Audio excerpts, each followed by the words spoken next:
იოანე ნათლისმცემლის წინამორბედობა რაში გამოიხატებოდა ნახეთ? რას ქადეგებდა? რა იყო მისი სიტყვა, რასაც ამბობდა და ეუბნებოდა ხალხსო, შეინანეთ, რამათა მოახლოებულ არ სასუფეველიცად. წყალი საერთოდ ძალიან ისეთ საიდუმლოებით მოცული სტიქია.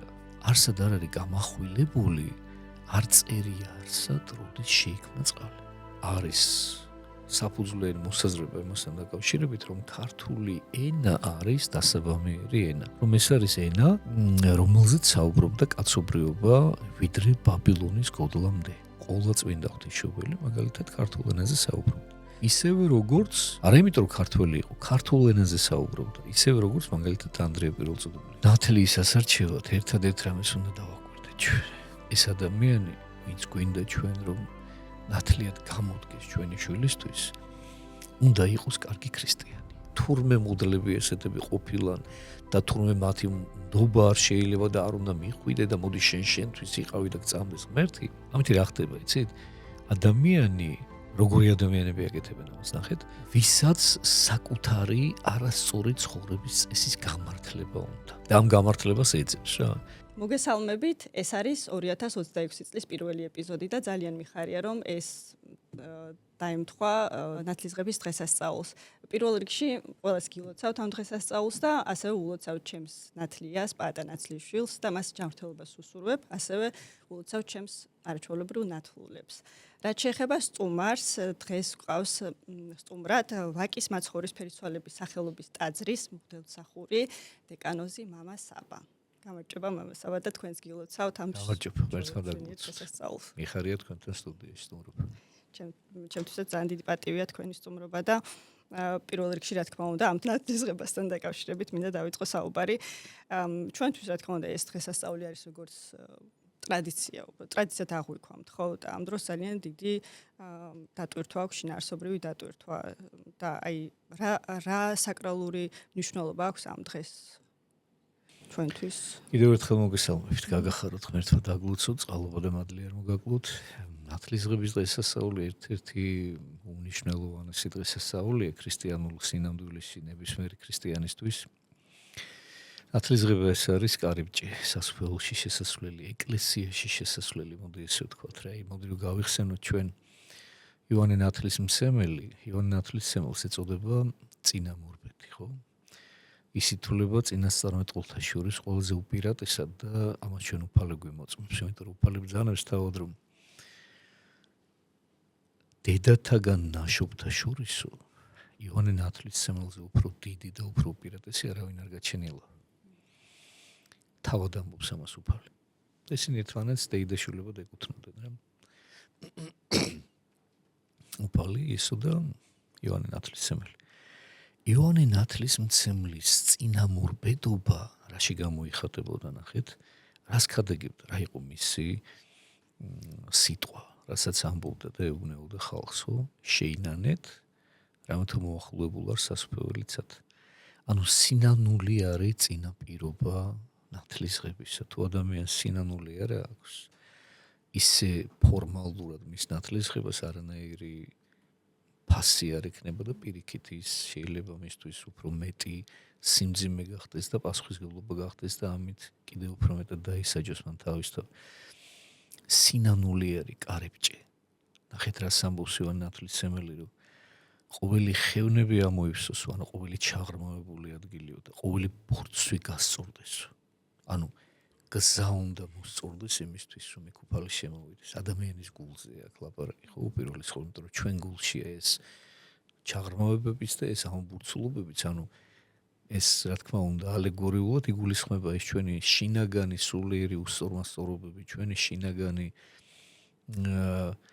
ხორცმეტები, რაღაცეები, რაც ხელს უშლის ღმერთს უფლის მართლს, ჩვენში დაიმკვიდროს ის ცოდვები, ის ვნებები, სიბილწეები, 1000 რამე სიბინძურე, რომელიც ადამიანს უყვარს სამწუხარო და მიბმულია მისი გული ამ ყველაფერთან და თუ ეს ყველაფერი არ მოიშორაო ადამიანმა და ის სინანულით ხდება სწორედ, აი გასწორება ამ გზის, ამ უსწორმასწორობების, აი შემდეგ უკვე საშუალება ეძლევა ღმერთის მადლს, რომ შემოვიდეს ადამიანის გულში, იმიტომ რომ ღმერთი მუძალადე არ არის ბოროტი ძალისაგან განსხვავებით. ღმერთი ამბობს მოსიყვარულე უფალი რო თხილად ვდგავარო და თითოეული თქვენგანის გულის კარზე ვაკაკუნებო, ეგებუინ მე გამიღოს. აი ესეთია უფალი. უფალი არ არის მოძალადი, უფალი გთავაზობს. უფალი მოსიყვარულე მამაა, რომელსაც უპირობოდ უყვარხარ, რომელმაც თავისი მხოლოდ შობილი ძეც კი შემოგწირა შენ ეს წარმოუდგენელი ადამიანისთვის შეიძლება უკიდურესი სიყვარულის გამოვლენის დროს ადამიანმა საკუთარი თავი გაწიროს. მაგრამ ის რომ შვილი გაწირო შენ ერთადერთი შვილი ვიღაცის გამო ეს უკვე დაუტევნელი სიყვარული ადამიანის გონებისათვის ეს გააკეთა ღმერთმა ჩვენთვის.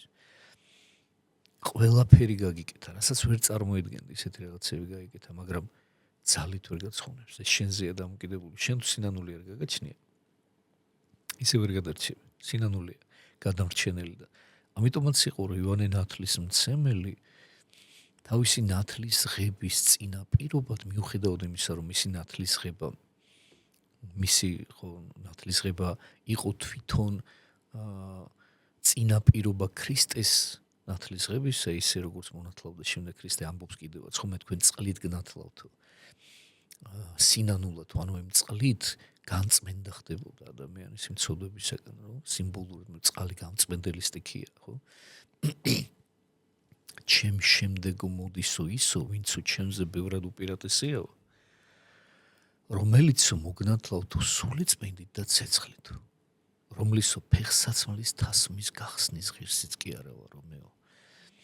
იმიტომ რომ იაზრებს, რომ თვითონ ქმნილება შეიძლება უპირატესი ადამიანთა შორის ღვთისაგან დადგენილი ამ უპირატესობით, მაგრამ მაინც ქმნილება და ღმერთია. ამიტომ მან იცის თავისი ადგილი, რომ ის მხოლოდ და მხოლოდ წინამორბედია, სანთელია, რომელიც გზას უმზადებს ადამიანებს, რომ ამ სანთლით ხელში გაიარონ და ქრისტემდე მივიდნენ.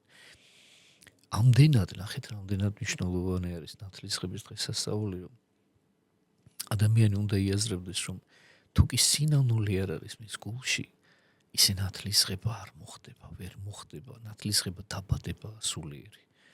ხელახალი შობა არის ადამიანისა და უფალი ბრძანებს, რომ ვინც არის შობა ხელახლა, ის ვერ შევა სასופეველშიო. ნიკოდიმოს ესაუბრება თავის ერთ-ერთ ფავრულ მოწაფეს და ნიკოდიმოს გულწრფელად უკვირს ეს და ეკითხება რა როგორ უფალო, თუ შესაძლებელია რომ ზრდასრული ადამიანი დედის მუცელში დაბრუნდეს და ხელახლა ის გულუბრყვილოდ ეკითხება ნიკოდიმოსი ამას. უფალი უხსნის რომ არა, მე შენ სულიერ შობაზე გესაუბრები ნიკოდიმოს და არა ხორციელზე. ხორცისაგან ნაშობი ხორცია, სულისაგან ნაშობი სული. ხორცი დროებითია, ხორცი მიწიდან არის აღებული და ისევ მიწას დაუბრუნდება, სული მარადიული. და ამ მარადისობისთვის უნდა მოემზადოს, რომ არ წარწყმდეს, წარწყმენდა დაკარგვას ნიშნავს ძველი ქართული სიტყვა, რომ არ დაეკარგოს მარადისობას, რომ არ დაეკარგოს უფალს. აი ამისთვის არის აუცილებელი. სინანულიც უნდა იყოს წრფელი, სინანული არ არის სიტყვა. სინანული საქმეა. ნათლისმცემელი ფარისევლებს დაინახავს მისკენ მომავალს, რომელთაც ასევე ნათლისღება უნდა და ეუბნება მათ, რომ გაკიცხავს მათ, ტუქსავს და ეუბნება, რომ ნაშობნო იქედნეთანო, შხამიანი გველია იქედნეს ნაშობებს ადარებს. ვინ გიჩვენა თქვენ სილტულა იმერმისა მისგან რიცხვისაო? ვინ გითხრათ, ვინ მოგატყუათ, რომ გაექცევით მომავალ რიცხვას? რატო იტყუებთ საკუთარ თავს, რომ თქვენ გგონიათ, რომ მოხვალთ და აქ ჩემთან ესე გარეგნულად მოინათლებით წყლით, გაექცევით იმ რიცხვას, რომელიც თქვენ შეიძლება დაგატყდეთ თავს და რა შემთხვევაში შეიძლება დაგატყდეთ თავს, ნახეთ, რას ეუბნება ნათლისმცემელი. ყავთ უკვე ნაყოფი ღირსი სინანულისა ეუბნება. ანუ ნახეთ როგორი რაღაცაა, ეს ამნიშნულოვანია. თითოეული ჩვენგანისთვის, ქრისტიანისთვის გასათვალისწინებლად, რომ სინანული მხოლოდ სიტყვა არ არის. როგორც სიყვარული არ არის მხოლოდ სიტყვა, ისე სინანული მხოლოდ სიტყვა არ არის. სინანულს უნდა ახლდეს თან თავისი ნაყოფი. რა არის სინანულის ნაყოფი? ცვლილება ადამიანის სულიერ ცხოვრებაში, ხო? მრუშობდი, აღარ მრუშობ. იპარავდი, აღარ იპარავ. ამპარტავანი ყავი, დამდაბლდი. გამკითხველი იყავი ადამიანი, ესე აღარ განიკითხა. ღორმუცელა იყავი, ისწავლე კუჩის მოთოქვა. მრისხანე იყავი, სიმშვიდე ისწავლე, ხო? ანუ აი ნაყოფით ფასდება სინანული. თორე შენ თუ ზუსტად იგივე ცხოვრებით აგრძელებ ცხოვრებას.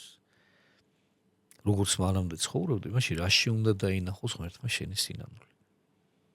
რას ნიშნავს მაშინ შენი სინანული? რას ნანო თუ კი ყველაფერს იგივეს აგრძელებ? გასაგები შეიძლება გეშლებოდეს ეცემოდ, ეგ სხვა საკითხია, ეგ სხვა სიფრთხეა, იმიტომ რომ ხე ერთბაშად ვერავინ ვერ იშორებს სოდვას და ეს ხანგრძლივი პროცესია და ამას ბრძოლა ჭირდება, ბევრჯერ წაიქცევი, ბევრჯერ დაეცევი, მაგრამ გადაწყვეტილება უნდა იყოს შენს გულში მიღებული ერთხელ და სამუდამოდ, რომ შენ მთელი არსებით ტრიალდები ცოდვიდან სიწმინდისკენ. შენ მოიძულებ მთელი გულით, მთელი არსებით ცოდვას, უშუალოებას და ტრიალდები ღმერთისკენ. აი ეს არის სინანული. ნამდვილი სინანული და ეს დღე, ნათლისღების დღე, სწორედ ეს არის ხელხალი შობა, ხელხალი დაბადება. სასუფეველისათვის, სიწმინდისათვის, თუ ჩვენს გულში განწმენდა არ მოხდა, თუ ჩვენი გული არ გავისუფთავეთ სიბილწისაგან, ცოდვებისაგან, თუ ცოდვას მტკიცე უარი არ უთხარით და არ ავირჩიეთ სიწმინდე, ისე ჩვენ ღმერთთან ერთად ვერ ვიგრძნობთ კარგად თავს. განა ის, რომ ჩვენგან ღმერთი დავრჩის, ყოველ ადამიანს სჯის საკუთარივე ცოდვა, საკუთარივე არასწორი ცხოვრების წესი. შენ თუ ღმერთი ვერ შეიყვარე, შენ თუ ღმერთის მსგავსი არ ხარ, შენ თუ ის არ გიყვარს, რაც ღმერთს უყვარს და ის არ გძულს, რაც ღმერთს ძულს, შენ როგორ უნდა იგრძნო თავი ღმერთის გვერდზე კომფორტულად. ამიტომ იყო ადამი და ევასთვის, რომ ჯოჯოხეთად გადაიქცა სასუფეველში ყოფნა. იმიტომ რომ მათ უკვე რაღაცა უცხო სხეული შეიყვარეს, რაღაცა ისეთი შემოუშვეს თავიანთ სულში, რაც უცხო იყო იმ გარემოსთვის, სადაც ისინი ცხოვრობდნენ. იმ ბუნებისთვის, რა ბუნებითაც უფალმა ისინი დაბადა და გააჩინა, დაუპირისპირდნენ თავიანთ შემოქმედს. ეჭვი შეეპარათ მის სიყვარულში მის მიმართ, როგორღა უნდა ყოფილიყვნენ ერთად, კარგად. ამიტომაც არის უკვე ემალებიან მერე სამოთხეში სხვენიად, წვავთ უკვე მათ ღმერთთან სიახლოვე, სინდისი ამხელთ. ამიტომაც არის რომ ის სასუფეველიდან გამოდევნა მერე უკვე მათი წყალობა იყო და არასასჯელი, იმიტომ რომ იქ ბევრად უფრო ძიმედ გრძნობდნენ თავს, ვიდრე სასუფეველიდან გამოძევებულები. ამიტომაც არის რომ ერთ-ერთი დიდი მამა ეკლესიისა ისააკ ასური ბრძანებს ერთგან რომ ჯოჯოხეთშიო ცოდულთა სულებიო ღმერთის სიყვარულით ცეცხლით იტანჯებიანო. ნახეთ როგორი საოცარი ნათქვამია. ერთი და იგივე ღმერთთან სიახლოვე შეიძლება ვიღაცისთვის ტანჯველი იყოს და ვიღაცისთვის სიხარულის წყარო იყოს. ერთი და იგივე ღმერთთან. დამოკიდებულია შენ სულიერ მდგომარეობაზე. შენ თუ ღმერთი გიყვარს და ღვთისკენ ხარ და მხოლოდ კი არ გიყვარს, არამედ ყველაფერს აკეთებ ამისთვის, აი ზუსტად იმ სინანულიდან დაწყებული, ხო, აი თუ შენში მოხდა მართლა ის ზირეული ცვლილება და მთელი არსებით შეინანე და წამოხვედი ღვთისკენ. მაშინ ყველაფერი კარგად არის რა და შენ და ღმერთი ერთად კარგად იგრძნობთ თავს. შენ იგრძნობ თავს ღმერთთან კომფორტულად და შენთვის ეს იქნება უზარმაზარი სიხარულის და ბედნიერების წყარო, ნეტარების. და თუ შენ ღმერთთან ახლოს არ ხარ და პირიქით მოწოდილი ხარ მისგან და რაღაცა ისეთი გიყვარს, რაც ღვთისა არ არის, რაც უცხოა, ეს ცოდვა, ხო? მაშინ ის ცოდვა შენთვის გახდება ჯოჯოხეთი, ჯოჯოხეთური ტკივილის დასაწყისი. იმიტომ რომ იგივე ღმერთთან მოგიწევს ყოფნა და თვალს ვერ გაუსწორებ მას. ამიტომ არის ძალიან მნიშვნელოვანი ეს ცოტა გრძელი პასუხი გამომივიდა, ცოტა შორს წავედით, მაგრამ მე მგონი რომ მე მგონი ხო და აი რა არის, იცით, აი რატო ვისაუბრე ეს ყველაფერი რა, რომ აი საერთოდ ნებისმიერ ქრისტიანულ დღესასწაულს უნდა ჩაუღრმავდეთ ჩვენ და იმის არსში უნდა ჩავიდეთ რა. თორე ხა მარტო იმისთვის რომ მე ხვალ ხა შენ ნათლისღების დღესასწაულზე რომ ნაკურთხი წყალი წამოიღო იქიდან და ისიც არის მე ის ნაკურთხი წყალი როგორ გამოიყენო. ეს არის ძალიან დაკნინება ამ დღესასწაულის რა და შენ თვითონ კნინდები ამ დროს რა, იმიტომ რომ შენი უმეცრებით ვერ ხვდები ამ ხელა დღესასწაულის სიდიადეს, ვერ იღებ და ვერ იგებ იმ მადლს, რომელიც ამას ყველაფერს თან ახლავს.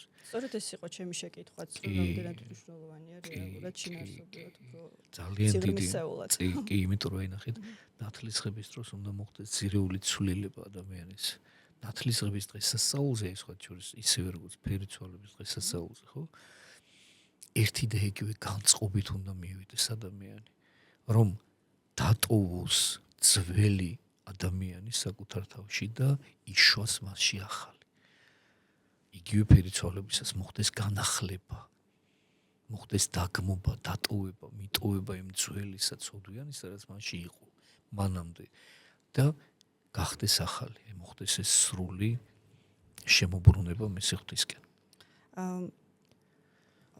ხშირ შემთხვევაში ჩვენთან ჩვილებს ნათლავენ მაინც კი ანუ არაზრდასრულ ასაკში ინათლებიან ხო და ამ შემთხვევაში ხა რა იციან ბავშვებმა დაუშვათ ბავშვი არ ეკეთებს ამარჩევას ხო აი ეს მაინტერესებს რომ რა დატვირთვა აქვს ამას რომ აი ბავშვობიდან ინათლებიან აი ჩვილებს ეხლა ვიგეთყვით ნახეთ როგორი რაღაცა ჩვილობიდან ნათლობის ტრადიცია წამოვიდა ჯერ კიდე ძველთაგანვე და რატომ თავიდან კი თითქოს მიღებული იყო რომ ადამიანს ზრდასრულ ასაკში თვითონ უნდა მიიღო ეს გადაწყვეტილება თვითონ უნდა გაეკეთებინა ეს არჩევანი მონათულიყო თუ არა ერთი მხრივ სწორია მაგრამ მეორე მხრივ თვითონ უფლის სიტყვებიდანვე გამომდინარე რომ შეუძლებელია ნათლისღების გარეშე ადამიანმა სასწაული დაემკვიდროსო სამწუხაროდ იყო ადრეც იყო და სამწუხაროდ დღესაც არის შემთხვევები როდესაც ადამიანი შეიძლება ამ ქვეყნიდან გავიდეს პატარა ასაკში ხო როდესაც ის კიდევ არ არის შეგნებულ ასაკში რომ თავისი არჩევანი გააკეთოს ცხოვრებისეული სარწმუნოებრივად მით უმეტეს რა ამიტომ დაადგინა ეკლესიამ რომ არ მოხდეს რაღაც ეგეთი ტრაგიკული ფაქტი გამოუსწორებელი იმიტომ რომ ხა გარდაცვალების შემდეგ მონათლვა აღარ ხდება ხო ადამიანი უნდა მოინათლოს მანამ სანამ ცოცხალია და რომ არ დატოვოს ადამიანმა წუთისოფელი მოუნათლავმა ხო აი თუნდაც იგივე ჩვილების ახალდაბადებულების გარდაცვალების რამდენი შემთხვევა არსებობს ხო რომ არ მოხდეს ესეთი რაღაცა ამიტომ თავს ვიზღვევთ და თავიდანვე ნათლავთ და რა თქმა უნდა ახლა რაზეა საუბარია ქრისტიანულ ოჯახზე ხო ქართველისთვის მით უმეტეს ხა ქრისტიანობა ყოველ სიდენტობა იყო ხო ქრისტიანულ ოჯახზე სადაც მამა ქრისტიანია დედა ქრისტიანია მორწმუნეები არიან უფლის აღდგომისწამთ ესეთ ოჯახში გაჩნდა შვილი საქართველოში ქრისტიანულ ქვეყანაში ანუ ამ ოჯახმა წინასწარი იცის რომ ის ბავშვი რომელიც მათ გაუჩნდათ ქრისტიანული ცხოვრებით უნდა აღზარდონ ესე აღიზრდება ესეთი ტრადიციით ესეთი გენეტიკით ანუ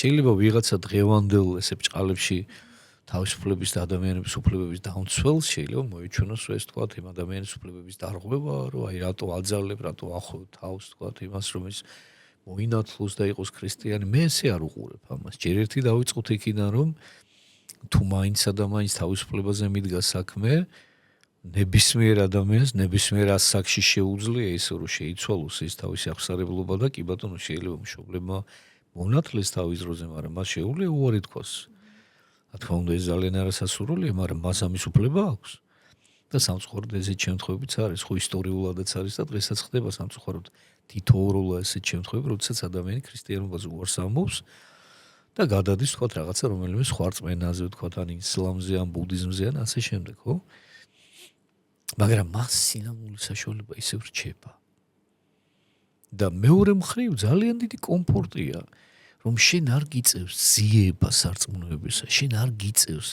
ძიება ჭეშმარიტებისა შენ უკვე საქართველოში ქრისტიანულ ქვეყანაში ქრისტიანად იბადები ეს უდიდესი კომფორტია და უდიდესი ბედნიერება სხვა საკითხია შენ როგორ გამოიყენებ მე ამ ბედნიერებას რამდენად შეირგებს სწორად მაგრამ ეს ბედნიერება ძალიან დიდი გამზადებული მზამზარეული გეძლევა პირდაპირ ლანგრით და მონათლული ხარ იბადები და იცი რომ ნათლია გყავს იცი რომ ქრისტიანი ხარ იცი რომ გულზე ჯვარი კიდია ქრისტეს მხედარი ხარ და იწყებ უბრალოდ მე ქრისტიანულ ცხოვრებას მეტი არაფერი არ გიწევს არჩევანის კეთება რა კაი გაგებით ვიძახი ამას მე თორე ახლა შენ შეგიძლია ახლა კიდევ ერთხელ ვიტყვი სამწუხაროდ ხდება ესეც რომ ადამიანი ვერ აცნობიერებს ბოლომდე ამ ჭეშმარიტებას დაიბნევა თქვა ბოროტი ძალისაგან ან იმის გამო რომ კარგად არ იცნობს ქრისტიანულ სარწმუნოებას და შეიძლება რაღაცით მოიხიბლა სხვა სარწმუნოებაში თქვა დათმოს ეს თავის სარწმუნოება და გადავიდეს რაღაცაზე მაგრამ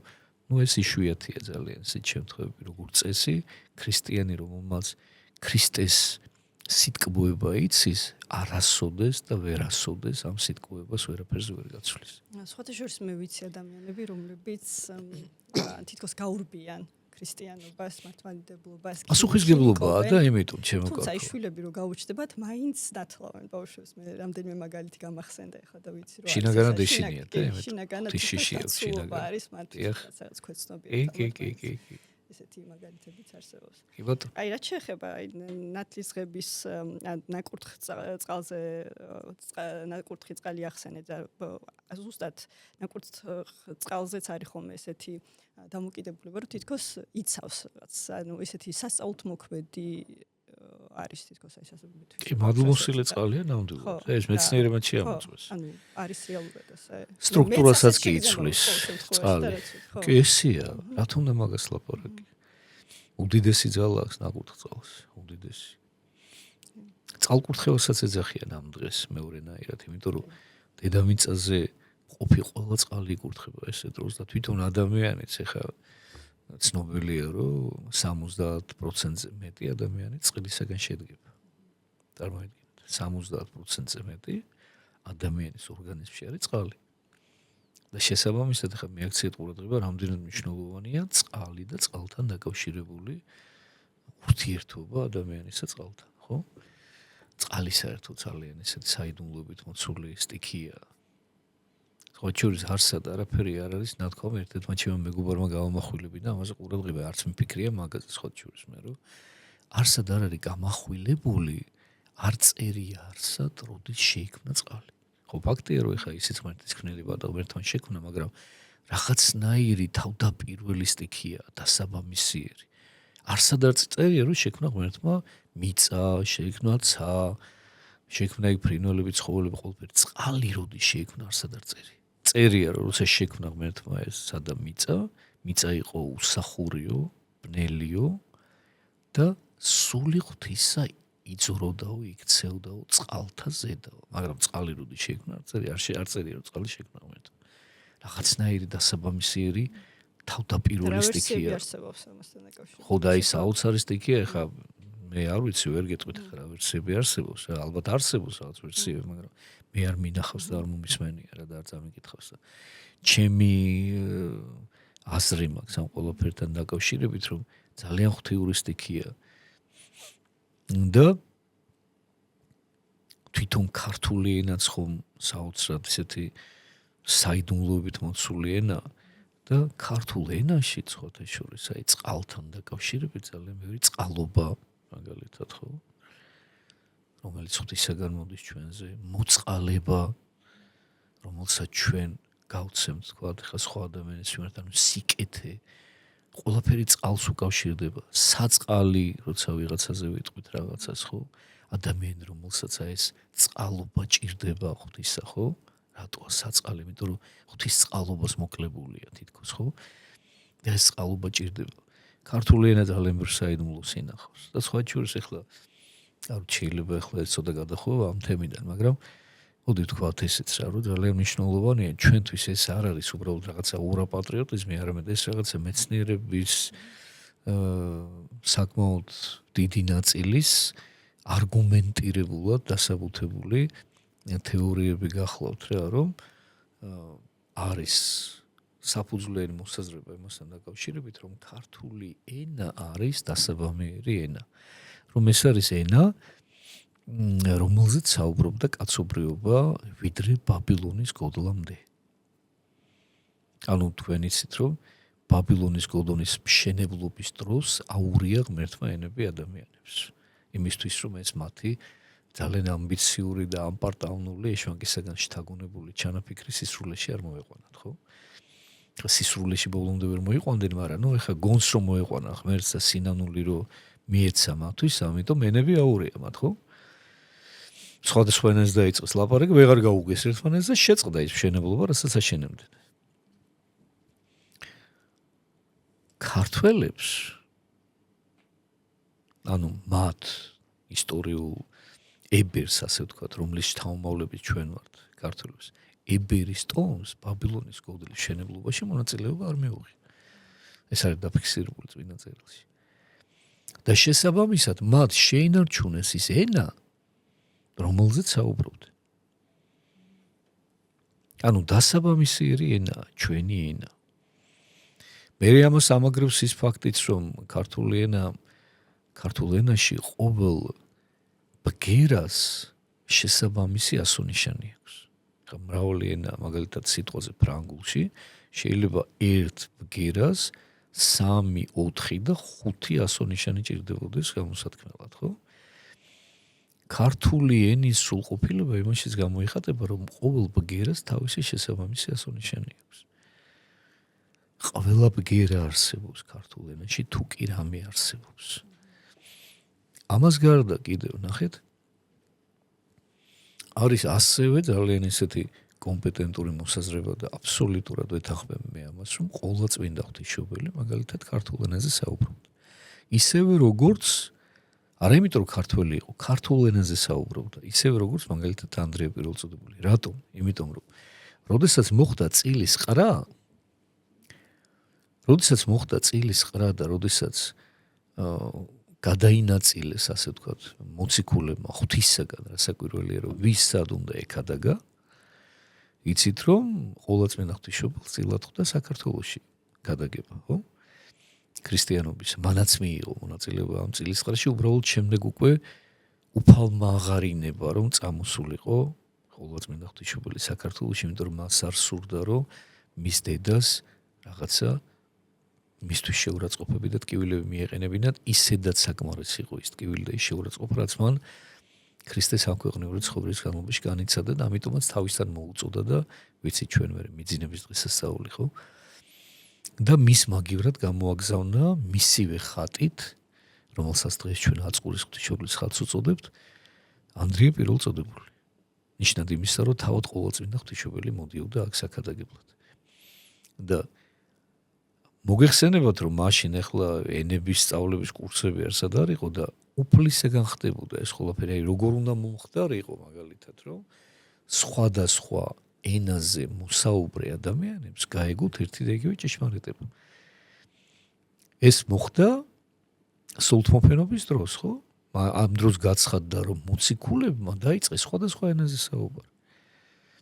ნიშნად იმისა, რომ როგორც ბაბილონის გოდლის მშენებლობის დროს მოხდა ამ ენების აღრევა, ამით ღმერთმა თავისი რისხვა დაანახა ადამიანებს, თავისი გაბრაზება დაანახა, რომ მის წინაშე სათნო არ იყო ის ყველაფერი, როგორც ისინი ცხოვრობდნენ, ამპარტავნულად და უღმერთოდ, ხო? ქრისტეს ჯვარცმით და მისი აღდგომით მოხდა შერიგება ისევ ადამიანისა ღმერთთან. და ამით თითქოს უკუ პროცესი დაიწყო, რომ ღმერთმა მისცა საშუალება მოციქულებს, რომ სხვადასხვა ენაზე ესაუბრათ და ერთი და იგივე ჭეშმარიტებისკენ მოუწოდა მათ, ისევ ერთობისკენ და გაერთიანებისკენ. ყველა მოციქულმა კიდევ ერთხელ ვამბობ, დაიწყო იმ ენაზე საუბარი, სადაც უნდა წასულიყო და ეკადაგა. უსავლელად პირდაპირ ღვთისაგან. ნიჭად მიეცათ პირდაპირ ეს. შესაბამისად ყოვლადწმინდა ღვთისმშობელს იმის გამო, რომ საქართველოში უნდა წამოსულიყო, ქართულ ენაზე დაიწყო საუბარი. ასევე ანდრია პირველწოდებულმა.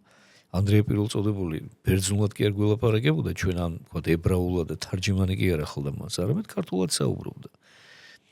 და ყველას ესმოდა მისი საუბარი რა.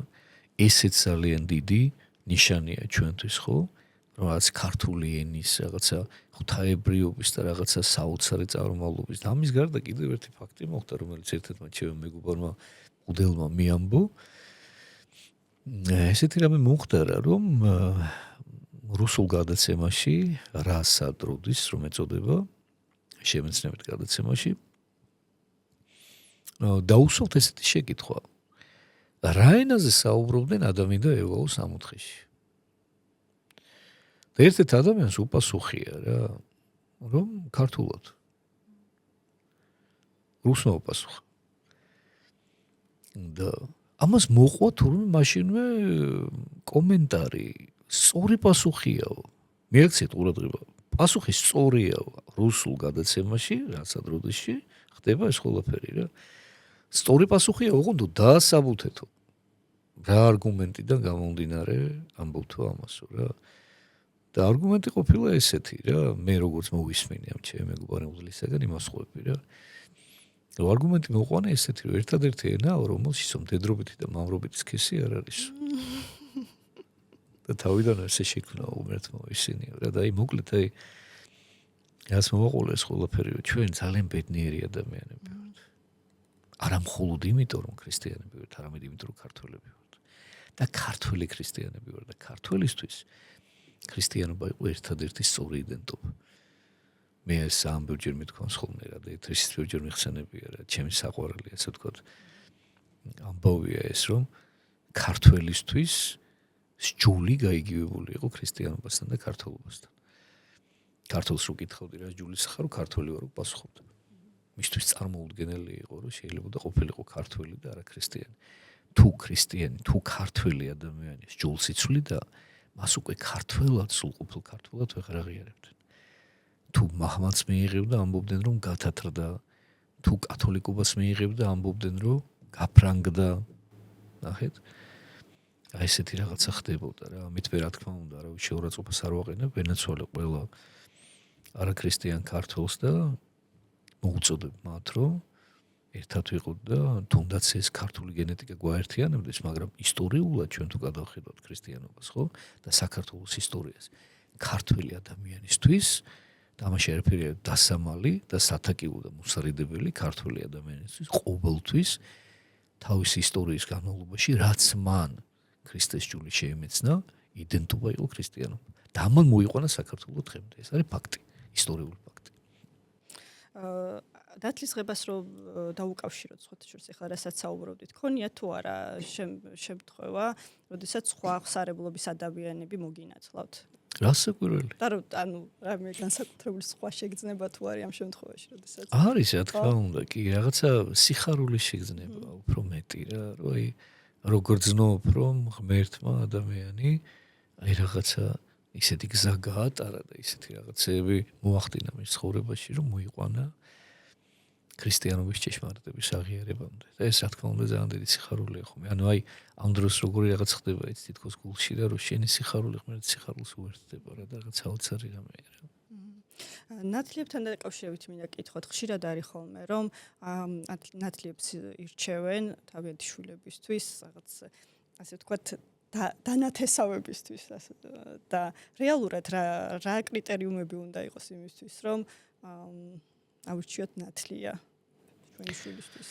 ნათლიის ასარჩევად ერთადერთ რამეს უნდა დავაკვირდეთ ჩვენ.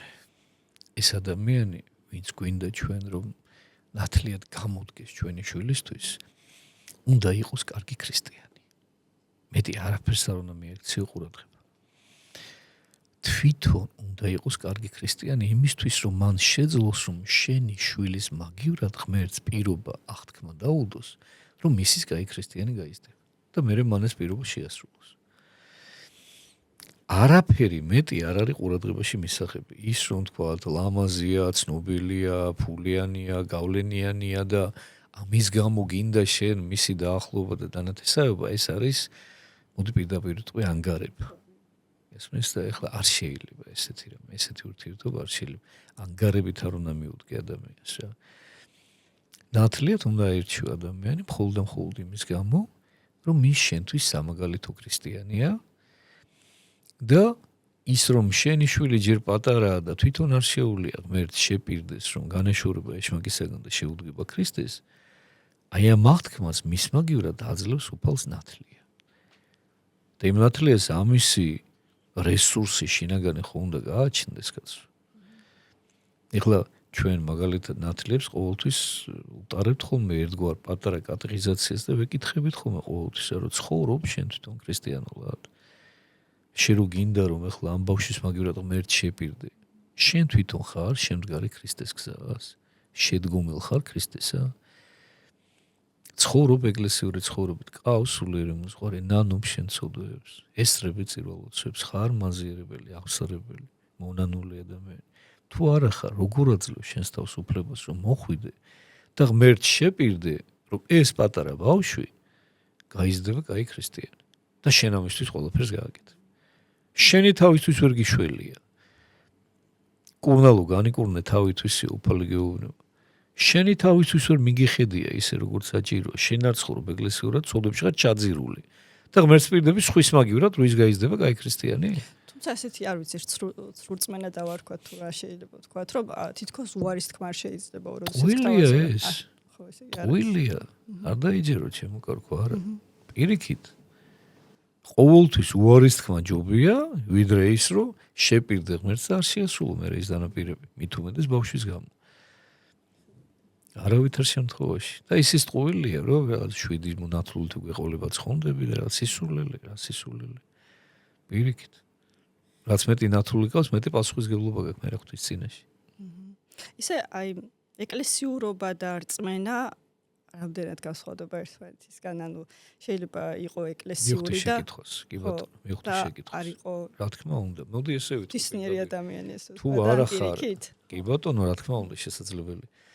თუ რა თქმა უნდა, შენ ეკლესიური ცხოვრების გარეგნულ წესებს ასრულებ ყველაფერს, მაგრამ შინაგანი ცოცხალი ურთიერთობა არ გაქვს უფალთან, რასაც უნდა ემსახურებოდეს ეს შენი გარეგნული მსახურება.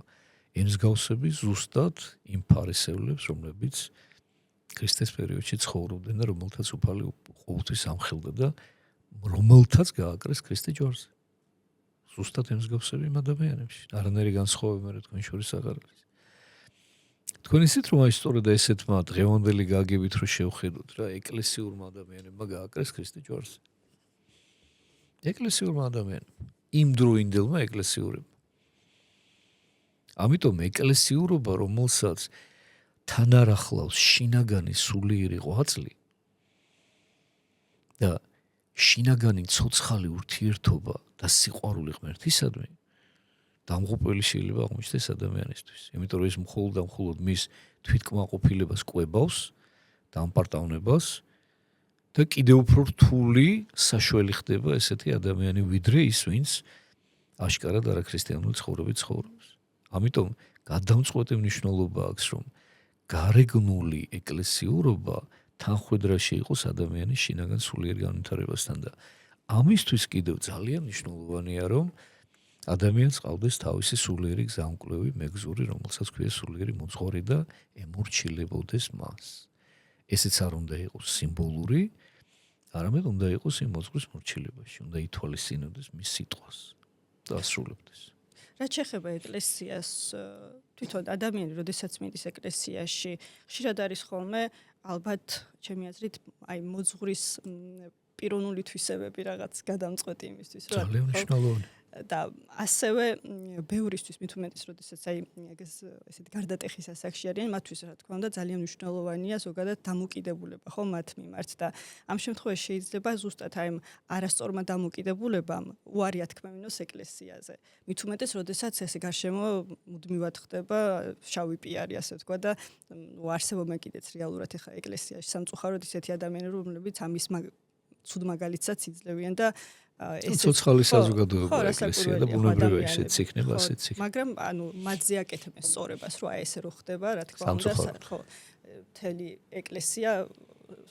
ეკლესიას მოიაზრებენ რამდენიმე ადამიანის გამო და ეს მოქმედებს რასაკვირველია მით უმეტეს ისეთ ადამიანებზე, რომლებიც არ არიან ჩამოყალიბებული, ხო? ამ შემთხვევაში აი რა შეიძლება რომ გააკეთოს ეკლესიამ, მოძღვარმა, ზოგადად ანუ აი საზოგადოებამ, რომ აი ესეთი რამე არ მოხდეს, აი რამდენიმე არასწორი ფარისეველი იქნება თუ რაღაც თავშესაფრის მაძიებელი ადამიანის გამო არ მოხდეს აი ეს დისკრედიტაცია და ეკლესიისგან დაშორება ადამიანების. ეს კინოული საკითხი არის, მაგრამ მოდი კიდევ ერთხელ ვთქვათ რა, რომ ყოველთვის ყველა ეპოქაში, ყველა ეკლესიაში იყვნენ კარგებიც, იყვნენ ცუდებიც. კიდევ ერთხელ ვთქვი, ეკლესია ცოცხალი ორგანიზმია. ისეთივე საზოგადოება, ისეთივე ადამიანებისაგან შედგენილი, როგორც ნებისმიერი სხვა საზოგადოება, ხო? უბრალოდ განსხვავება ის არის, რომ ამ ადამიანებს სხვა არჩევანი აქვს გაკეთებული ქრისტესკენ. მოდი ისიც ვთქვათ რა, როცა ადამიანი ქრისტესკენ აკეთებს არჩევანს და მისკენ იწყებს ნაბიჯების გადადგმას, ხო? მას ბოროტი ძალაც უფრო მეტად და უფრო გამალებით უწყებს ბრძოლას. აქედან გამომდინარე, მას უფრო მეტად უჭირს მერე სწორი ნაბიჯების გადადგმა და შეიძლება უფრო მეტად წაიქცეს. სამწუხაროდ არიან სასულიერო პირები და რა ვიცი ჩვენც ნებისმიერ სასულიერო პირს ალბათ გამოგვიცდია ჩვენი რაღაცა შინაგანი დაცემა, ჩვენი რაღაცა წინააღმდეგობები, შინაგანი რომლის გადალახვაც გვიწევს, რომელიც შეიძლება სხვა ვერ დაინახოს, მაგრამ ჩვენ ვიცით ჩვენს გულში რაც ხდება, ხო და რა წინააღმდეგობის დაძლევა გვიწევს იმის ფასად, რომ იმისთვის რომ თქვა და შევინარჩუნოთ ჩვენი სწორი პოზიცია, იმიტომ რომ ნახეთ როგორი რაღაცა თუკი სასულიერო პირი პირდაპირ სამიზნე არის პოროტიძალის და თუკი თქვა ჩვეულებრივ ერის ადამიანს მორწმუნეს თქვა ესე პირობითად რომ თქვა რა თქმა უნდა ხატოვნად ერთი ეშმაკი ებრძვის სასულიერო პირს ებრძვის 100-ან 1000. იმიტომ რომ მისი დაცემა უფრო მნიშვნელოვანია პოროტიძალისთვის ვიდრე ნებისმიერი სხვა ბევრი ადამიანის, იმიტომ რომ მან კარგად იცის რომ თუ სასულიერო პირი როგორც ჩირაღდანი, როგორც ორიენტირი ჩააქრო და დასცა, მე მას შეუძლია ძალიან ბევრი ადამიანი დააბრკოლოს და სამწუხაროდ ესეც ხდება ხანდახან, რომ ეხა უბრალოდ ზოგიერთ სასულიერო პირი ვერ უმკლავდება ბოლომდე და ვერ უძლებს იმ ბოროტის შემოტევას და იმ ბრძოლებს და რომ დაეცემა მე უკვე იმ დაცემულ მდგომარეობაში ეშმაკი მას მე ესე დროშასავით აფრეალებს რომ ყველას დაანახოს რომ აი თქვენი ეკლესია, აი თქვენი სასულიერო პირი, აი ეს და მე სამწუხაროდ ადამიანები ბრკოლდებიან, მაგრამ მოდი ერთ რამეს ვიტყვი რა რომ თუ ადამიანს სიმართლე აინტერესებს, თუ ადამიანის გულში ღმერთის ძიების სურვილია და წყურვილია, ის არ დაბრკოლდება ერთეული შემთხვევების გამო. და ძალიან გაცვეთილ შედარებას მოვიყვანე, მაგრამ მაინც ვიტყვი, იმიტომ რომ კარგი შედარებაა ძალიან რა რომ როდესაც ადამიანს რაღაცა აწუხებს ჯანმრთელობის თვალსაზრისით, ხო? მაგალითად კბილით კივა, ხო? ის არ მიდის ნებისმიერ ექიმთან, ხო ასე? ჯერ კარგად გამოიკითხავს, ვინ არის კარგი სპეციალისტი, კარგი ექიმი, რომ მაქსიმალურად უმტკივნეულოდ გაუკეთოს, თქვა თუ ამოსაღებია ეს კბილი ან დასაპლომბია. ხარისხიანად გაუკეთოს ისე რომ ის პლომბი მერე უკან არ მოუვარდეს. კარგი ხელი კონდეს, ისე რომ რაღაცა უხეში არ იყოს და არ ატკინოს ამ პროცესში. მოკლედ, ბევრ რაღაცას გამოიკითხავს, მანამ სანამ იმ ექიმთან ხომ ასეა? და თუ თქვა ისე მოხდა რომ რაღაცა არასწორ ექიმთან მივიდა, ვინც არასწორად უმკურნალა, შეიძლება თქვა დააზარალა კიდევაც ის ჯანმრთელობის თვალსაზრისით. ადამიანი ხომ არ ამბობს რომ საერთოდ მოსასპობია და მოსახსნელი და გასაუქმებელია ჯანდაცვის სისტემა და საავადმყოფო და ექიმები ესე არ არის? და რას აკეთებს? იწყებს კარგი ექიმის ზებნას, გაიკითხავს და შემდეგ მიდის მასთან. და რატო არ ვიცევი ჩვენ ასე? როცა სულიერად გვაწუხებს რაღაცა. იცით რატო? ამასაც თავისი პასუხი აქვს. როცა ადამიანი თქვათ ერთ სასულიერო პირისაგან ნახავს რაღაცა არასწორ საქციელს და შემდეგ იწყებს ამის განზოგადებას, რომ აი თურმე მუდლები ესეთები ყოფილან და თურმე მათი ნდობა არ შეიძლება და არ უნდა მიხვიდე და მოდი შენთვის იყავი და გწამდეს ღმერთი. ამით რა ხდება, იცით? ადამიანი, როგორი ადამიანები აკეთებენ ამას, ნახეთ? ვისაც საკუთარი არასწორი ცხოვრების წესის გამართლება უნდა. და ამ გამართლებას ეძებს რა. იმიტომ რომ ხა თუ შენი ესეთები არიან, მაშინ მე რა უნდა მითხრან, ხო? მე რა მომეკითხება მაშინ, მოდი ჯერ იმათმა მიხედონ თავიანთ თავს და ეს არის არასწორი პოზიცია. არ შეიძლება ასე. იმიტომ რომ იმას ღმერთი მოგითხავს და შენ თუ ჭეშმარიტებას ეძებ, შენ აუცილებლად მიგიყვანს ღმერთი ისეთ ადამიანთან და დღეს საბედნიეროდ მადლობა ღმერთს ძალიან ბევრი კარგი წესიერი, პატიოსანი და განათლებული სასულიერო პირი არის საქართველოში. და დიდი არჩევანია და დიდი ფუფუნება ამ თვალსაზრისით ჩვენს ეკლესიაში. ასე რომ თუ ადამიანს აინტერესებს ჭეშმარიტება, ხო, აუცილებლად მიაგნებს თავისი სულის მოძღვარს. იპოვის. თუმცა წმინდა მამები პირდაპირ გვეუბნებიან, რომ აჩქარდებია სულიერ მოძღვრის პოვნაში. კარგად მოძებნეო. ვინც მოვა შენ სულთან ყველაზე ახლოსო, მისი ცხოვრების წესს დააკვირდიო, რამდენად შეესაბამება ის, რასაც საუბრობს და ქადაგებს იმას, როგორც ცხოვრობს. და შემდეგ მიიღე გადაწყვეტილება. მაგრამ თუ გაინტერესებს, აუცილებლად მიხვალ, აუცილებლად. ისე ხალხი დადის მაინც ხო ეკლესიებში. ანუ არ მოგხდეს იმდანაც მასობრივად არ არის ყოველ შემთხვევაში ისეთი, ანუ მიუხედავად მზეწოლისა და შავი პიარისა ეკლესიის მიმართ, ხალხის უმრავლესობაზე ეს მაინც არ მოხდა. ჩემო ძვირფასო ირინა იმ ადამიანებს ვინც ამ შავ პიერს აწარმოებს ეკლესიის წინააღმდეგ ავიწყდებათ უფალი. ავიწყდებათ ქრისტეს სიტყვები. ავიწყდებათ ის რომ ეკლესია ქრისტეს მისტიური სხეულია. ვის ებრძვი? ქრისტეს ებრძვი. ერთი ადამიანი მითხარით ვინც ქრისტეს ებრძოლა და გაიმარჯვა. აი ისტორიიდან მითხარით ერთი ესეთი ადამიანი. არ არსებობს ესეთი ადამიანი. ვის ეჭიდავები? ქრისტე ამბობს რომ მე ვარო ლოდიო თავსაკიდურიო. ვინც ამ ლუდს შეენარცხებაო დაიმსხვრევაო. და ვისაც ეს ლუდის ზედ დაეცემო გასრესო. ვის ებრძვი? ქრისტეს ებრძვი, ღმერთს ებრძვი. ეკლესია ქრისტეს სხეულია. ის ადამიანები, ვინც ეკლესიის დისკრედიტაციას ცდილობენ, აი თავენთი აგორებული შავი პიერები თვითონვე ხვდებიან მე იმ მახეში და თვითონვე ვარდებიან იმ ორმოში, რომელსაც თხრიან და ეს თანამედროვე ჩვენი ბოლო წლების ისტორია ამას ცხადყოფს კიდევაც. შეგვიძლია ეხა აღარ მინდა ეხა სახელებით ვისაუბრო და ეს დავაკონკრეტო და შეგვიძლია ჩვენთან გადავალოთ თვალი ხო ჩვენ ხო ყველა ჩვენგანის თვალწინ მოხდა ეს ადამიანები ვინც ებრძოდნენ ეკლესიას ის ხელისუფლება რომელიც ეკლესიას ებრძოდა და უპირისპირდებოდა ის ადამიანები რომლებიც პატრიარქს უპირისპირდებოდნენ სად არიან დღეს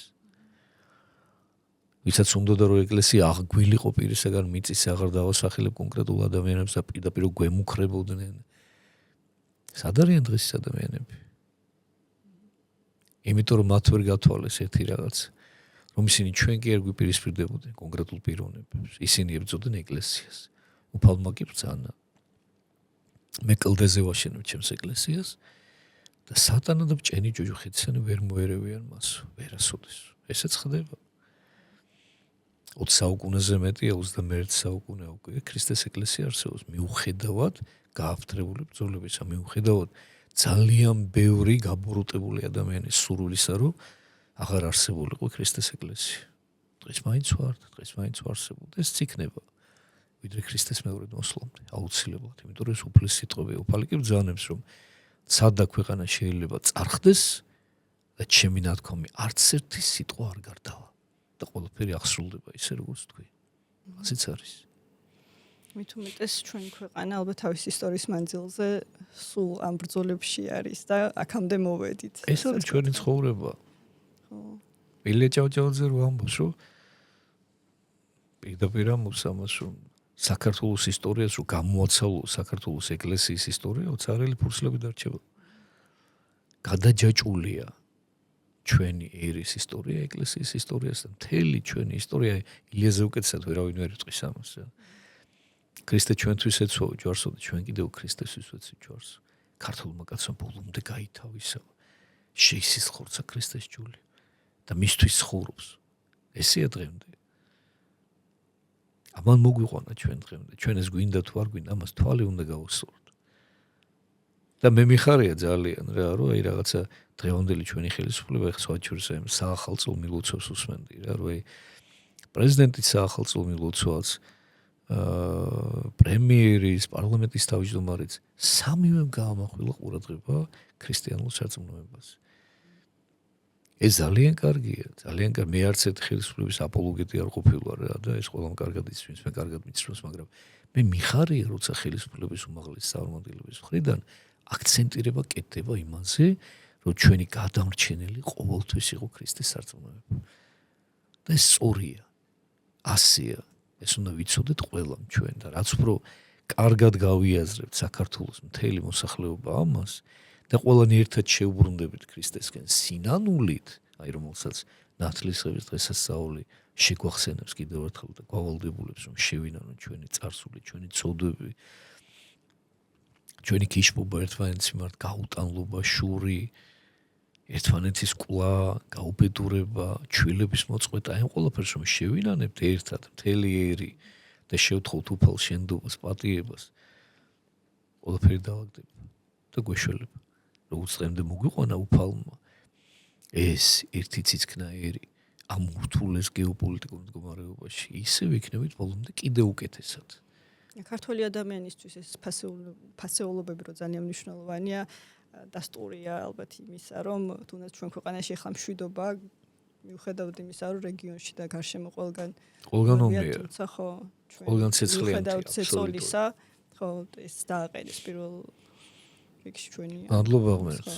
მადლობა ღმერთს, ეს უზარმაზარი წყალობა ღმერთის. უზარმაზარი. რაც შეეხება ხა შობის დღესასწაული იყო ხო და ყოველთვის როდესაც შობის დღესასწაული არის ხოლმე 7 იანვარს ხშირად არის ხოლმე საუბარი აიხსენებენ რომ 25 დეკემბერს არის შობა და ანუ ყოველთვის რა ვიცი რაც თავი მახსოვს რომ რატო არ გადავდივართ 25 დეკემბერზე და აქ საუბარი არ არის მხოლოდ ის კალენდრის ცვლილებაზე ზოგადად თითქოს აბამენ რუსულ ეკლესიას რომ აი რა ქართული ეკლესია მიმული არის და აი იქ რამდენიმე მართლმადიდებლური ეკლესია არის უკვე აღნიშნავს 25 დეკემბერს და რეალურად რა დატვირთვა აქვს 7 იანვარს ჩვენთვის ეს უბრალოდ ტრადიცია და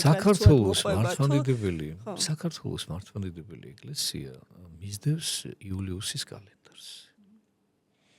იულიუსის კალენდარს, რომელიც დღევანდელი მიუკერძოებელი მეცნიერების აზრითაც გაცილებით უფრო გამართულია და სრულყოფილია ვიდრე დღევანდელი ჩვენი გრიგორი პაპის კალენდარი, რომელსაც დღეს მისდევს მთელი ცივილიზებული მსოფლიო, ხო?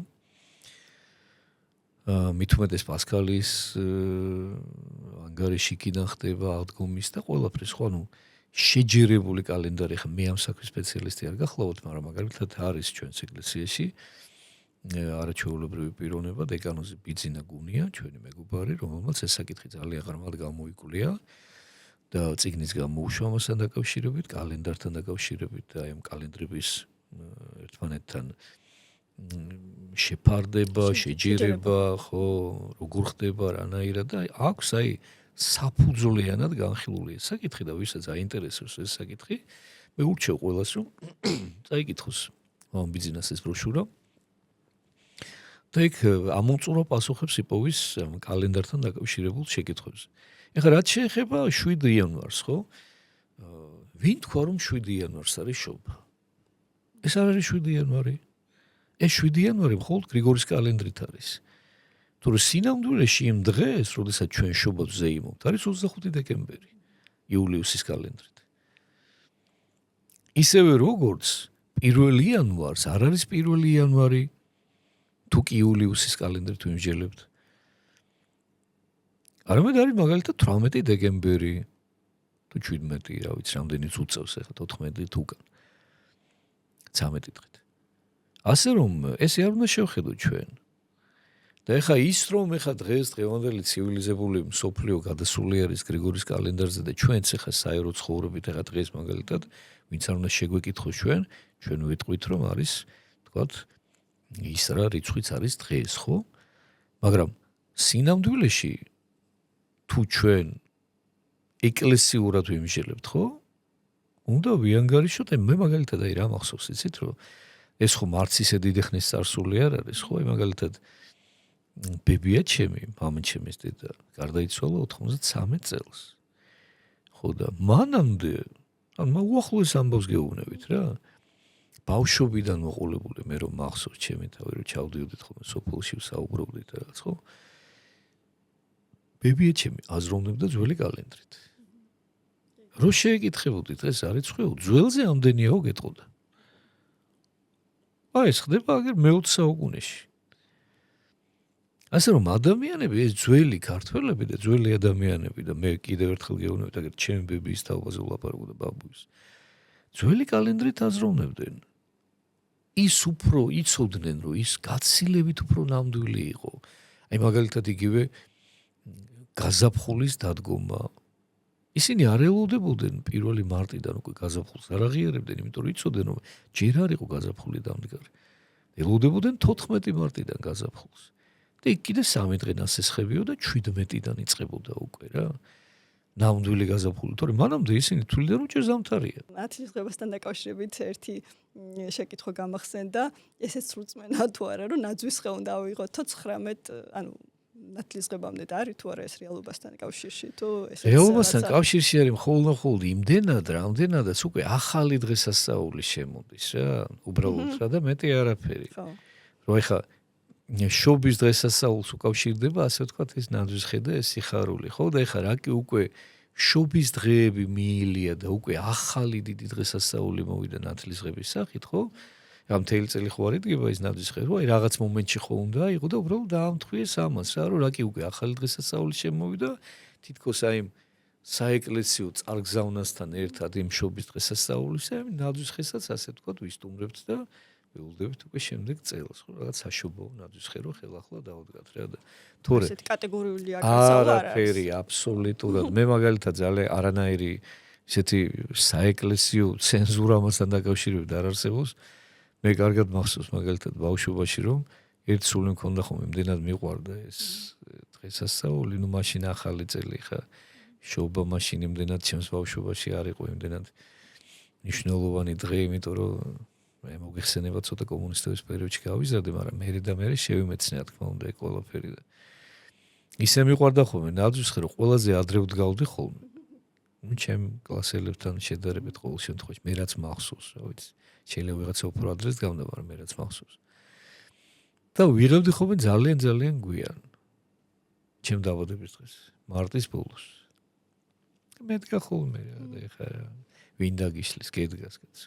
უბრალოდ ეხა რა არის, იცი რომ მაინც არ უნდა გააუბრალო რაღაცა, ხო? აი რაღაცას უნდა ქონდეს, რაღაცას უნდა უკავშირდებოდეს, რომ უფრო საზეიმო ელფერი ქონდეს. ხა მთელი წელი გედგას, მე უკვე ის ხუნდება და უბრალოდება და აღარ აქვს უკვე ის დათვირთვა რა და ეხა რომ იცი რომ ელოდები ახალ წელს იმ შობას და რომ დადგა უკვე სადღესასწაულო განწყობა და ელფერი შემოდის უკვე რა და ეგ არის და ეგ მეტი არაფერი, თორე უბრალოდ აი ნათლისღებას როგორც გითხარით იმის გამო რომ უკვე ახალი დღესასწაული დგება, ახალ განწყობაზე ვეწყობით, ხო? იმიტომ უკვე ვთქვათ იმ ნაძვის ხეს ვიღებთ. მეტი არაფერი.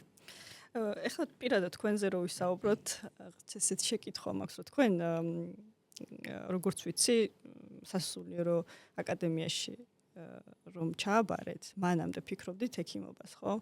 და აი რა იყო ის მომენტი, როდესაც აი თუ გახსოვთ რამ გადაგაწყვეტინათ აი ესე მქონდათ ეს ბავშვობაში მაგალითად ეს რაღაცა შინაგან ერწმენა მქონდა, მაგრამ მე არ ვიცოდი ეკლესიური ცხოვრების შესახებ არაფერი. საერთოდ ეკლესიური ცხოვრება თუ არსებობდა ის არ ვიცოდი. ვიცოდი ეკლესიები, პატივცემდი ეკლესიებს, მქონდა სახში ხატები, ჩემთვის ლოცულობდი ძილის წინ, დილით, ჭამის წინ, ჭამის მერე, მაგრამ ის რომ არსებობდა თქვათ ეკლესიური ცხოვრება, წირვა-ლოცვა, აი ესეთი, ნუ რაღაცა ის ცოტა ისე ამ წირვა-ლოცვაში რომ შენ შეგეძლო მონაწილეობა, ზიარება ქრისტეს სანდახურსთან, ის რომ შეიძლებოდა ყოლოდა შენი პირადი სულიერი მოძღვარი, რომელთანაც გექნებოდა სულიერი ურთიერთობა, ეტყოდი აღსარებას, მოისმენდი მისგან რჩევადარიგებებს, გექნებოდა ეს სოციალური ურთიერთობა მასთან, ეს ყველაფერი მე არ ვიცოდი. ეს ყველაფერი ჩემთვის აღმოჩენა გახდა 80-იან წლების ბოლოს, როდესაც ეს ეროვნული მოძრაობა დაიწყო, დედაჩემი მივიდა თავის მილიონჯერ მოყოლილი ეს ისტორია ეკლესიაში და შემდეგ უკვე დედაჩემიდან გამომდინარე უკვე ჩვენც და ჩემი დაც დავინტერესდით ამ ყველაფრით რა და დავიწყეთ უკვე ჩვენც რომ მივედი და ვნახეთ რომ თურმე ეს რამე არსებობს. მე მივხვდი რომ შინაგანად თურმე სულიერი ექიმობა უფრო მეტად მინდოდა და უფრო მეტად ეს იყო ჩემი მოწოდება. ვიდრე ფიზიკური და ეხლა ორივე ერთად, ეხლა რა ვიცი, არ გამოვიდოდა ყოველ შემთხვევაში მეტაპზე რა და ამიტომ რომ მივხვდი რომ უპირატესი ჩემთვის უფრო აი ეს სულიერი ექიმობა იყო, აქეთკენ გადავდგენ ამით შეიყო და ეგ თორე ძალიან კარგად მახსოვს ეგ ყველაფერი, ძალიან კარგად ვიქნებოდი ალბათ მე-10 კლასში. თუმცა ეკლესიაში მივედი და აი პირველად მოხდა ჩემი შეხება, ასე ვთქვათ, ამ ეკლესიურ ცხოვრებასთან და მივხვდი რომ თურმე შეიძლება ისწავლო, მე რაღაცა უფლის განგებით მოხდეს შენი ხელდასხმა და იყო სულიერი მკურნალი, სულიერი ექიმი ადამიანების საკუთარი თავის პირველ რიგში. თუმცა თქვენ სანამ მღვდელი გახდებოდით, ხო, რაღაც ანუ ამ აკადემიიდან მღვდელმსახურებამდე რაღაც პერიოდი ქონდათ, როდესაც არ იყავით, ასე ვთქვათ, ეკლესიაში და როგორც ვიცი, მინანქრის პერიოდში დავეუფლეთ ხოლმე მინანქრს. და ანუ აი ეს რატომ მოხდა ეს, რომ არ იყავით ბოლომდე დარწმუნებული, თუ აი რა იყო? სხვა ამბები იყო, ჩემო კარგო, იქ რაღაცა სხვა სულიერი წრყევები იყო, რაღაცა ბრძოლები იყო, წინააღმდეგობები იყო, ისე მოდი ესე ვთქვათ რა, დღეს ესე ვიტყვი მე რა, რომ მე ხა ამ ყველაფერს ესე უყურებ დღევანდელი განმოსახედიდან, რომ ეს იყო გზა, რომელიც მე უნდა გამევლო, მანამ სანამ აქამდე მოვიდოდი. აუცილებელი გასავლელი გზა იყო ჩემთვის, მე სხვანაირად ბევრ ამას ვერ გავიგებდი, ვერ მივხვდებოდი. ეს მე კი არ გავთვალე, მაგრამ ეს ახლა დღევანდელი განმოსახედიდან რომ უყურებ, ასე დაუშვა უფალმა და ასე მოხდა რა, რომ ერთმა ისე დაალაგა, რომ აი ეს ყველაფერი მე გამევლო, მტკენოდა კიდეც, გამხარებოდა კიდეც, შევხვედროდი ყველა იმ ადამიანს, ვისაც უნდა შევხვედროდი. ეს ყველაფერი ჩემს რაღაცა გამოცდილებად ქცეულიყო მერე და რაღაცა მომხდარიყო ჩემი რაღაცა ფორმირება ისეთის, როგორიც უნდა გამხდარიყავი და აი რომ არა ის პერიოდი, ის წლები, მე ესე ვეძახი რა, იმ ხეტიალის პერიოდს, ან ძიების პერიოდს ვეძახი მე, იმიტომ რომ მე ღმერთისაგან შინაგანად არც არასოდეს არ მოწყვეტილ ვარ. და ყოველთვის შინაგანად შემი სინდისი სულ მეუბნებოდა, რომ უნდა მოbrunებულიყავი და ბოლო გაჩერება ისევ აქ უნდა მქონოდა, მაგრამ როდის იქნებოდა ეს მე არ ვიცოდი და ნუ მე მოხდა, როცა მოხდა. და როცა მოხდა, მე უკვე ისიც ვიგძენე შინაგანად, რომ ღმერთმა რაღაცნაირად მომიწოდა უკვე აი ამ საეკლესიო მსახურებისკენაც და გადავამოწმე მე ეს ჩემ სულიერ მოძღვრებთანაც და მათგანაც რომ დასტური მივიღე, მე უკვე გავბედე და გადავდგე ეს ნაბიჯი და გავხდი სასულიერო პირი. ადამიანების ცხოვრებაში არის უბრალოდ ის ალბათ გამოცდების და იმის პერიოდი ყველა ადამიანის, როდესაც საკუთარ თავს ეძებს, საკუთარ თავის ძიებაში, სულიერ ძიებაში არის. ხშირ შემთხვევაში შეიძლება არ იყოს მაინც სასულიერო პირი, თუმცა ზოგადად მაინც მიდის ხოლმე, ხო? რაღაც ამ ეტაპამდე ცხოვრების. კი ბატონო. არა უცილებელი სასულიერო პირი იყოს ნებისმიერი ადამიანის ცხოვრებაში ხდება ესე ვეძახი მე რა ესეთი უძღებიშვილობის წრე რაღაცა პერიოდი რომელსაც ნებისმიერი ადამიანი გადის. უბრალოდ იმის და მიხედვით ვინ რამდენად ამპარტავანია და ვინ რამდენად თავმდაბალია, ზოგის პერიოდი არის შედარებით მოკლე, ზოგის პერიოდი უფრო დიდხანს გრძელდება ხოლმე. თუ ადამიანი თავმდაბალია ძალიან ისე მოკლე წრეზე ხაზავს და მაშინ ხვდება, რომ ღმერთი და იმის იქით არც არაფერი არ არის რა და უფალს ირჩევს თავიდანვე და ქედმაღალი და ამპარტავანი ადამიანი ხა ისეთი მაგალითად როგორც მე ვიყავი ხო? არც დღეს არ გამოვირჩევი დიდი თავმდაბლობით. აი დიდი ხნის განმავლობაში ფიქრობს, რომ ღმერთი არ სჭირდება მას. და ღმერთის გარეშე შეუძლია რომ იცხოვროს და გავიდეს ფონს. და მთელი ეს პერიპეტიები მის ცხოვრებაში, მთელი ეს განსაცდელები, რომელიც ეშვება მის თავს ღვთის განგებით, ერთადერთ მიზანს ისახავს, რომ ადამიანს მიახვედროს და გააგებინოს, რომ ღმერთის გარეშე არაფერი არ შეუძლია. სუნთქვაც კი. აი როგორც კი აქამდე მივა ადამიანი, წყდება უკვე განსაცდელი, იმიტომ რომ მიზანი ეს არის უფლისა, რომ ამას მიახვედროს. ის გააგებინოს. რომ ღმერთის გარეშე არაფერი არ შეგიძლია და ღმერთთან ერთად მარადიული ხარ, ყოვლის შემძლე ხარ. ღმერთთან ერთად ყოვლის შემძლე ხარ და ღმერთის გარეშე არარაობა ხარ. ესეთი არჩევანი გაქვს, რომელიც გინდა ერთში. არავინ არ გაძალებს. ძალიან დიდი მადლობა ამ საინტერესო საუბრისთვის და კიდევ ერთხელ გილოცავთ. დიდი მადლობა, მეც გილოცავთ და ჩვენს მაყურებლებსაც ულოცავ ყველას და ერთმა შეგვაძლებინოს რა, რომ აი ეს მართლა ჩვენთვის გადამრჩენელი და ძირეული ცვლილებები მოგვეხდინოს ჩვენ სულში და ჩვენს გულში. და ესეთი ფარისეველი ქრისტიანები ნუიქნებით. იყოთ ნამდვილები. საერთოდ რაც დრო გადის უფრო და უფრო მეტად ვაფასებ ადამიანში ნამდვილობას და გულწრფელობას. მივხვდი რომ ეს გადამრჩენელი თვისება ყოფილა ადამიანის. ადამიანს ძალიან ოსტატურად შეუძლია რომ საკუთარი თავი მოიტყუოს და იყოს აი ამ თავისივე შექმნილ ილუზორულ კომფორტის ზონაში, რომ ვითომ ყველაფერი კარგად არის და თვითონაც ესეთი არა თეთრი და ფუმფულა. და ამ დროს ესეთი არ ახარ. მაგრამ ამას რო თვალი გაუსწორო, რომ არ ახარ ესეთი, ვაშკაცობა ჭირდება.